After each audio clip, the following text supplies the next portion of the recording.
What's up, metalheads? Join me, Mischief Madness, on this epic journey that Amon Amarth takes us on. It is their latest album, Jomsviking, which is their 10th studio album, and it recently came out through Metal Blade Records on March 25th.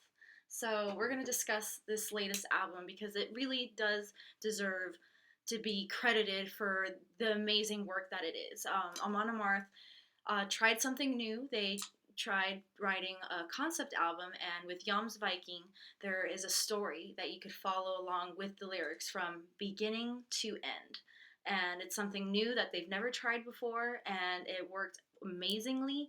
The lyrics are captivating, and although Mon Amarth did part with their drummer of 17 years, Friedrich Anderson, they were able to get their session drummer, Tobias Gustafsson, to finish the CD with them. So it really came out amazingly despite the lineup changes. Amon Amarth pulled through and they came out with this amazing album. So the way Johan Hegg describes the story behind Jomsviking, the story revolves around a guy, and he falls in love with this woman, but this woman gets married off to some other dude, and in his frustration and his anger, this man ends up killing somebody on accident, and he flees, and but yet he vows revenge to win this woman back, this woman that he loves. And it's not a happy story. It's actually a very sad story. It's kind of tragic and brutal.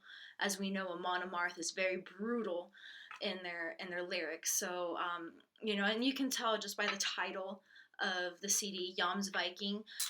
If you know anything about the history, they were a semi-legendary order of Viking mercenaries and brigands of the 10th and 11th century. So it was restricted, this order of Jomsvikings, it was restricted to only men who proved their valor, and they had to be between the ages of 18 and 50. And in order to prove their valor and their strength, they had to fight and combat in a ritualistic duel with another Jomsviking. So they had to prove themselves. So these guys were warriors. They were they were loyal and courageous, and they were the tough guys of the Viking era. So it's very great that they labeled their latest album that, because it really reflects in the lyrics as well. The lyrics are beautiful, and the story, you could just follow it along, and you really can delve into the imagery of the lyrics. Amon Amarth is always really good at getting imagery and making you feel like you're in that setting.